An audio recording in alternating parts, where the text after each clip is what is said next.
Hello students, my name is Amit and today I am here to discuss you about digestive system.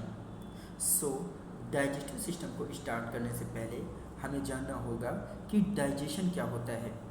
So here is the definition of digestion. The process of breakdown and absorption of consumed food to give energy called digestion. Mean digestion एक ऐसी process है जिसमें कि consumed food का breakdown होता है और absorption होता है जिसके थ्रू बॉडी को एनर्जी मिलती है. इस कंप्लीट प्रोसेस को डाइजेशन बोलते हैं. This process occurs through various organs which are aligned in a systemic arrangement is known as digestive system. Students, जैसा कि हम जानते हैं कि डाइजेस्टिव सिस्टम के अंदर कई सारे ऑर्गन्स का इन्वॉल्वमेंट होता है, जैसे कि oral cavity, stomach, large intestine, small intestine etcetera. ये सभी ऑर्गन्स एक सिस्टमिक अरेंजमेंट के थ्रू अलाइन होते हैं और इसी सिस्टमिक अरेंजमेंट को डाइजेस्टिव सिस्टम बोलते हैं.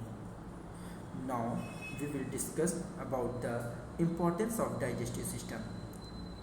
स्टूडेंट्स, अब हम डाइजेस्टिव सिस्टम की इम्पोर्टेंस के बारे में जानेंगे. The cells of the human body requires a wide variety of chemicals to support their metabolic activities such as growth of tissues and functioning of cells.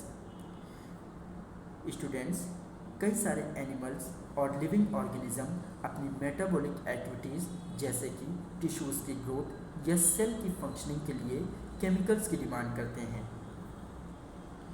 Both of these activities require some organic nutrients which is used as fuel that sustains life at the cellular level and maintains the physiology of cells. ये दोनों ही activities fuel के through ही होती हैं. Fuel मतलब energy के through.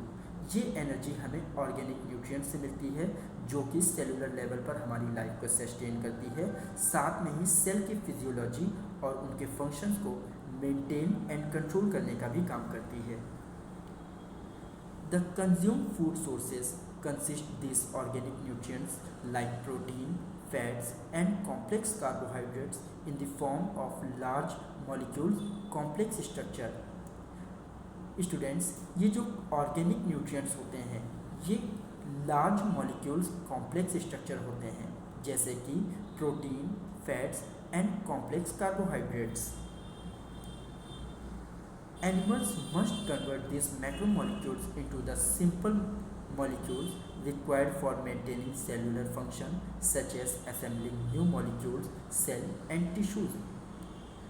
Students, जो animals होते हैं वो सेल, टिश्यूज़ और नए मॉलिक्यूल्स की असेंबलिंग के लिए या सेलुलर फंक्शन को मेंटेन करने के लिए इन मैक्रो मॉलिक्यूल्स को सिंपल मॉलिक्यूल में कन्वर्ट करते हैं जिसमें डाइजेस्टिव सिस्टम एक अहम रोल प्ले करता है. Now we will discuss processes involve in digestion.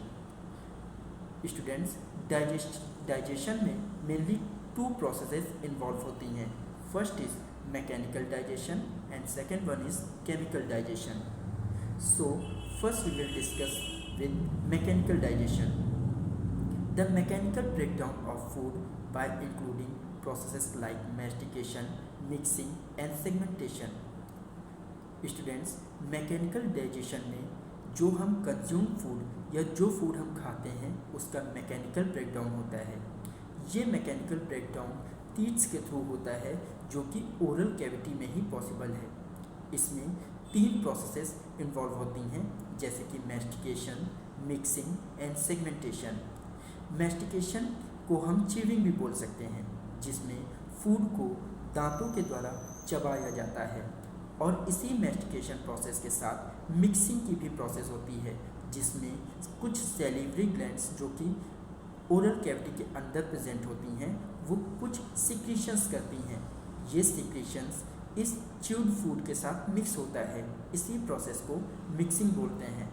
And segmentation, इस बड़े मैक्रोमोलिक्यूल्स को या बड़े फूड पार्टिकल्स को छोटे छोटे सेगमेंट्स में तोड़ना सेगमेंटेशन कहलाता है. Now we will discuss about the chemical digestion. Students, chemical digestion mechanical digestion के बाद की प्रोसेस है, इसको हम जानेंगे। The chemical breakdown of food into their chemical building blocks through digestive enzyme secreted by the digestive glands.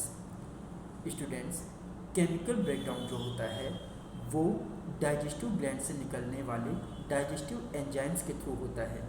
ये digestive enzymes ज़्यादातर stomach या डाइजेस्टिव सिस्टम के जितने भी विसरल पार्ट्स होते हैं उनके अंदर पॉसिबल होता है।